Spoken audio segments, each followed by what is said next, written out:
Okay, for the next LCK preview video, we have DRX. Ranked 5th going into the season, but I think that is very optimistic. Personally, I have them lower, but statistics have them 5th right now. The last 3 seasons, no playoff points or championship points in 2024, but 6th in 2023 and 2022. Of course, 2022 being that improbable run from 9-9 in the LCK summer split all the way to Worlds through play-ins and winning in a Game 5 against T1. So progressively getting worse, but that's going to happen. This roster, ironically, has one of those five. They technically have a world champion from that team on the starting roster. So in top lane, we have Rich, who's ranked 4th going into the season in the LCK. I said this in the DNF video. We got to keep in mind, I'm comparing all these stats as if they're equal, but LCS stats are not equal to LCK stats. So Rich's LCS stats have him 4th, but we know he's probably not 4th. Now, there are some things that we can take away from this stat line, though. So a 2.2 KDA, a 60 KP, and a 7.8 CS per minute. So Dignitas clearly fought around Rich in spring. 60 KP is representative of that. And because of that, he had a 5.6 share differential and a 1.64 ROI, which very well may be first in both across all of Tier 1 last season, and that is nothing to take away from him. He was very efficient with the gold he was given, dealing carry-oriented damage numbers, including share, which is incredible because we don't see many top laners leading their team in damage. There's only a few around the world that can even make that claim. So does that mean Rich is going to just dominate top lane in the LCK this season? Not necessarily, but it may very well mean that he can offer the team some games where he can take on the load as a carry threat. So down 160 gold at 15 minutes, which is not great in the LCS if you're going to go to the LCK. Very well could be double as bad going into a better region, but a 3.38 vision efficiency. So very efficient in the vision department. His age, 26 years old, 11 champions in 18 games. Gnar, Poppy, and Aatrox were 8 of those 18 games. Behind him is Frog. Frog played 21 games in the LCK last season of the 68 total that we're going over in this sample. 2.6 KDA, 51, 8 KP, 8 CS per minute, all pretty standard numbers. Negative 1.4 share differential, 1.21 ROI. Down 200 gold at 15 minutes. That's going to happen. It's probably for the best that he stays in challengers all this season, can actually develop and not be up and down between rosters, making it harder on him and the rest of the team to develop him properly. 2.6 vision efficiency, 16 champions, 68 games. AKJ, role swap from bot lane to top lane. So he's played like 6 games of top so far. 3.4 KDA, 47.5 KP, 7.4 CS per minute, 1.32 ROI. 4 champions played, relatively non-existent.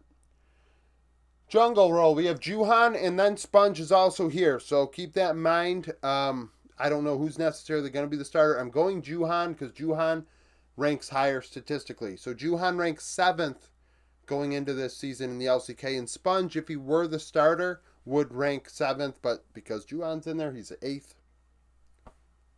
technically. So Juhan, 3 KDA, 72, 2 KP. In 21 games, by the way, his 21 game sample of summer with Giant X is why he's 7th. This entire stat line includes games where he played in ERLs. 3 KDA, 72, 2 KP, 5.8 CS per minute, negative 3.2 share differential, and a 1.12 ROI. Pretty standard numbers. Giant X were not world beaters last year. Jackie's was fine and a great young prospect in mid, but outside of that, Juhan was, kind of SOL with that roster. 40 gold ahead, 3.43 vision efficiency. That's not great, but if you're getting invaded on and you're losing if the Antonio's your top laner and he's losing lane, that could be a problem. You probably will have bad vision because you're not really able to just go venture behind enemy lines and try and get vision. 12 champions, 43 games. 23 years old, was the substitute on that 2022 DRX roster. Vi Zinzhao Sejuani, 56% of his games played, so very predictable in what he was playing last year. Now, Sponge struggled. Had a 1.9 KDA and a 73 KP, 5.8 CS per minute with the DRX last season, so died a lot.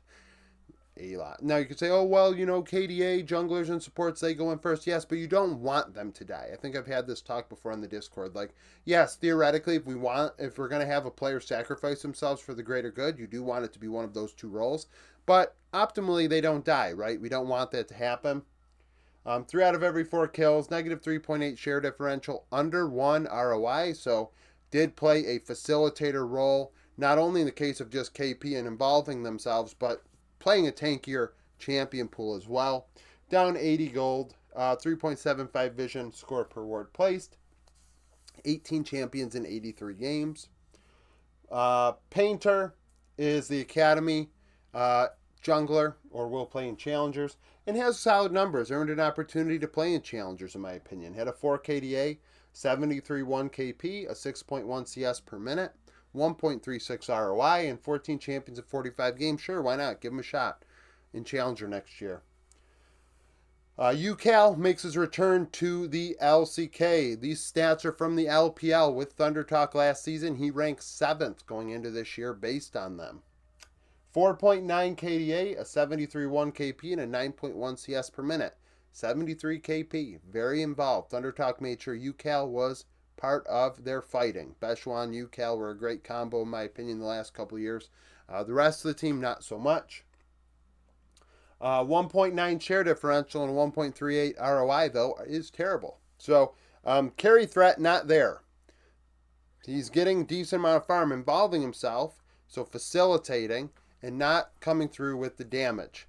And really, you look at those numbers, and if Rich repeats the carry threat performance in the top lane of a 5.6 share differential, it's all okay.